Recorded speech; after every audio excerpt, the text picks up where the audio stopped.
Hello and welcome to PMI's Uncommon Sense podcast, tools to improve your work forever. I'm Susanna Clark, Managing Partner with PMI. Our Uncommon Sense podcast is a 15-minute conversation with our expert consultants. They talk a lot of common sense, although much of it is not common practice. And that's what this podcast is all about. We want you to be inspired to improve your business through learning more about the tools which can help you succeed and grow. Today, I'm joined by Damion Albinson, and we're going to talk about scatter diagrams. But before we do, Damion, in case people who are listening don't know you, could you introduce yourself, please? Yeah, sure. So my name's Damion Albinson. I'm a senior consultant with PMI. Been with the business 10 years. Consulting, and prior to that I was 13 years in the aerospace industry, largely employed around business improvement type roles. Lovely, thank you. So why did you choose scatter diagrams? I have a sense that it's somewhat a poor relation, really, for many people.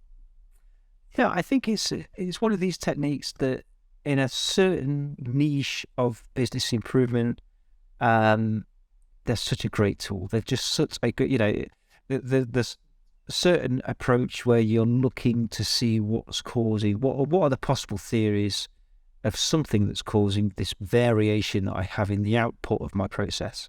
And for me, maybe I shouldn't say there's no better way, because I'm sure there is, but scatter diagrams are such a visual way to show or to prove or disprove that this thing you believe is causing the variation really is or really isn't. It's such a nice way to show it. And I think that there's lots of people, especially in like project reports they write for us when they've done a project, they make references to the fact that they believe there's a relationship somewhere between something, but don't use the scatter to show what it looks like. And it's just like, come on. So yeah, I thought I should talk about it. Maybe, I don't know, maybe to sort of make it more popular, perhaps. I think you're right. I think you're right.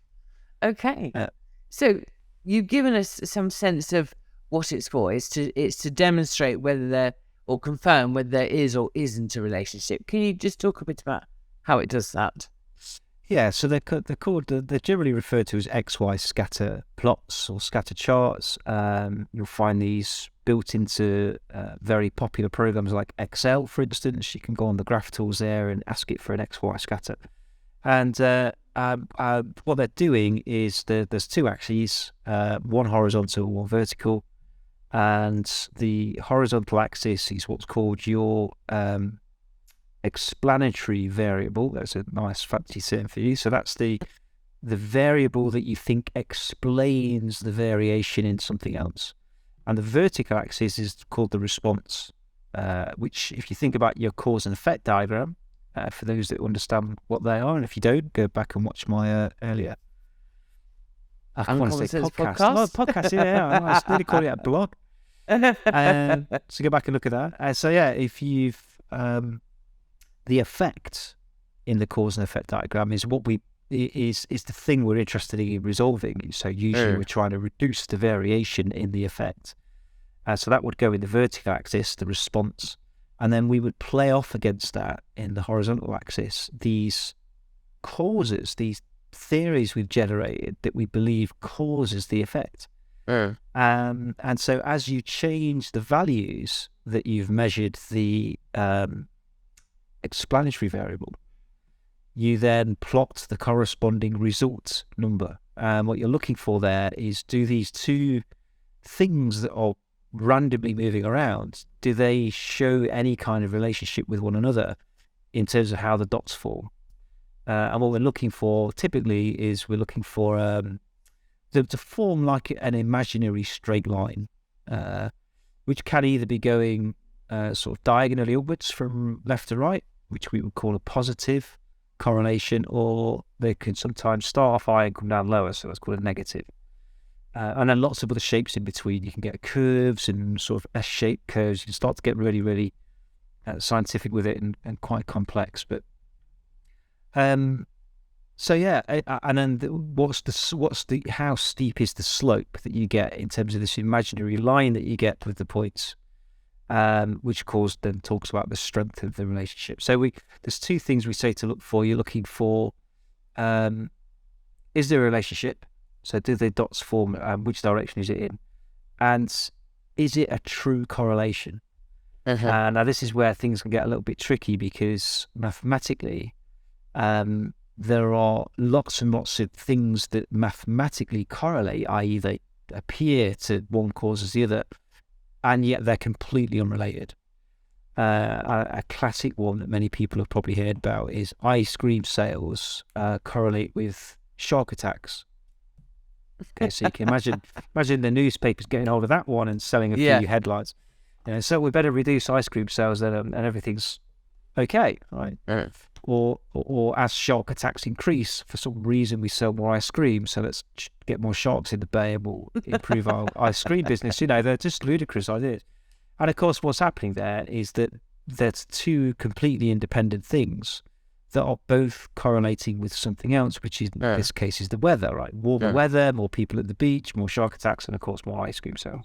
So they've really taken two responses and kind of played them off against each other, which appears mathematically like they're related.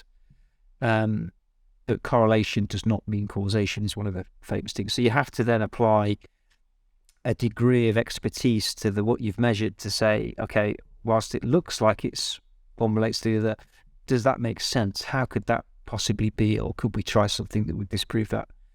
That's sort of how we use the technique. And when would you say to somebody, you mentioned people in their project report saying, oh, there's definitely a relationship here, but you're saying you didn't see a scatter diagram. So can you give me some examples of when should somebody be really saying you should use that scatter diagram to confirm? Yeah, I think or disconfirm, sorry. Yeah, the most appropriate time to use it is certainly when you're plugging through an investigation, especially if you're tackling variation. So if you say we have a variation in the output of a process, we could make a whole list of things we believe is causing it. You would then want to go away and study those things and collect data on them at the same time as measuring the effect and put them into an XY scatter. And if one really does affect the other, then we should see a correlation in there. We should see some sort of correlation and relationship.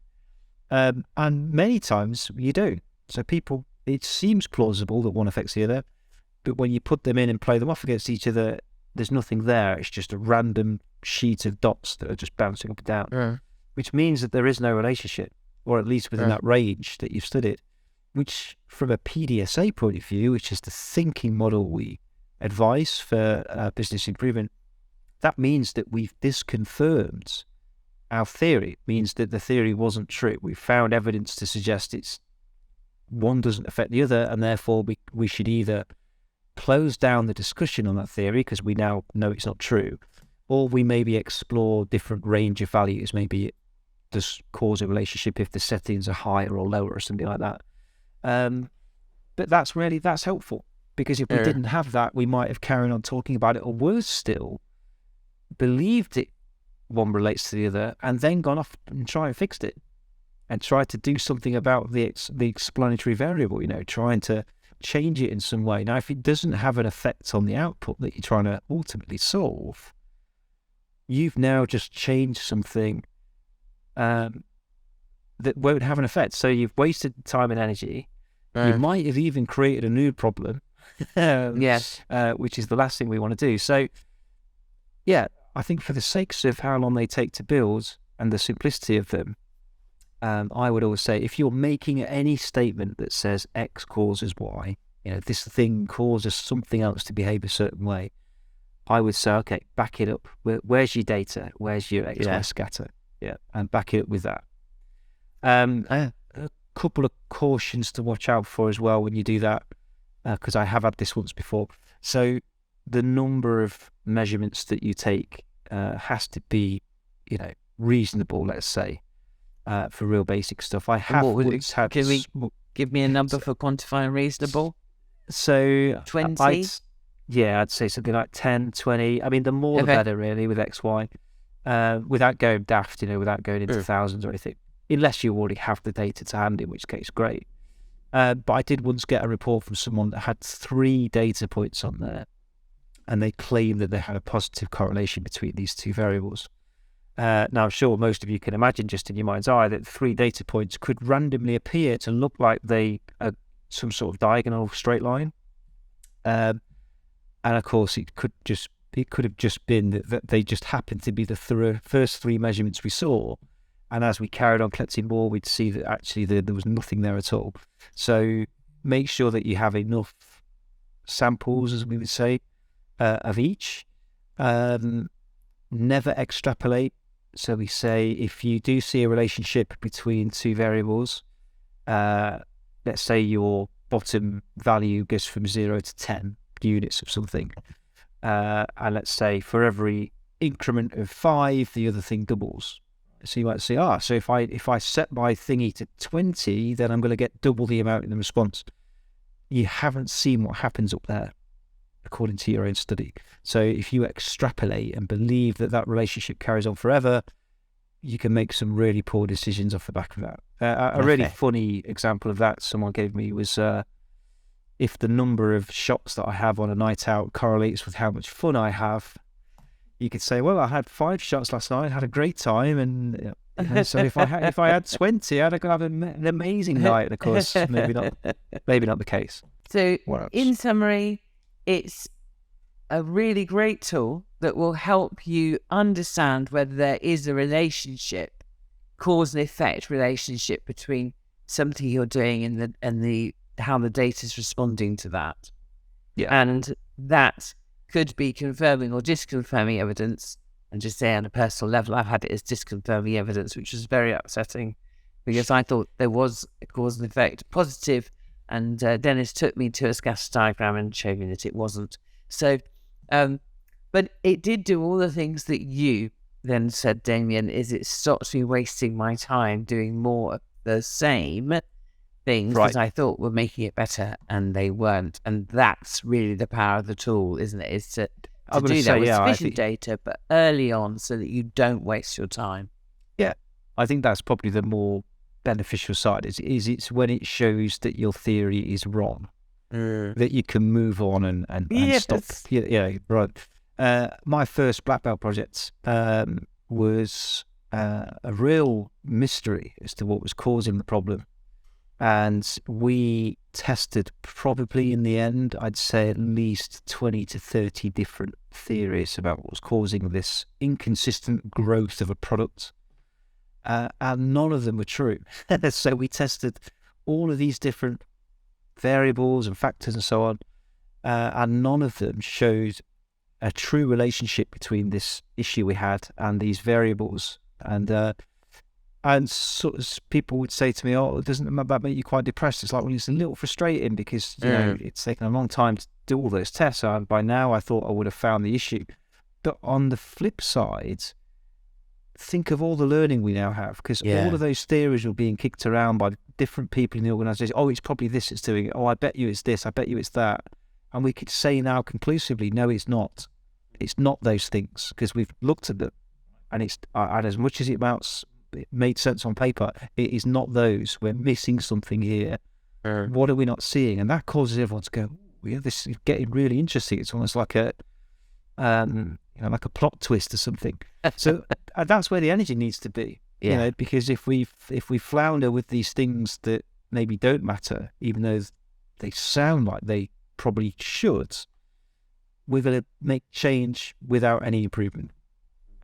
So that, I think that's the power in it. It's a great technique to really tell you when you're not correct, or when you are, of course.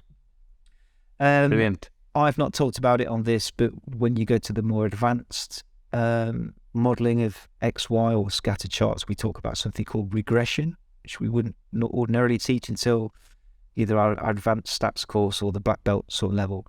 But the thinking's still very much the same in terms of what it does and what you're looking for. It's just the way we interpret the results gets a little bit more sophisticated. Sometimes it might look like there's a relationship there, but statistically there isn't.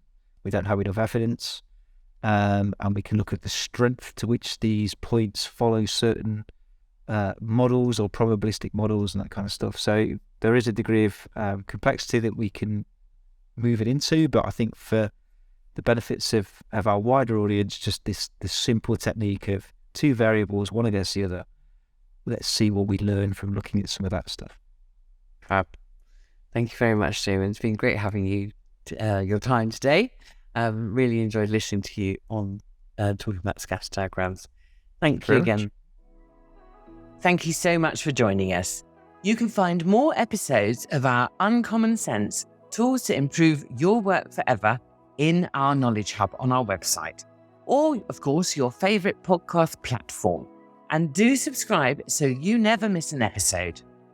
Don't forget to check out the show notes for this episode, where you'll find links to more content on this topic, which includes webinar recordings, toolbox guides, blogs, and infographics, and our training page.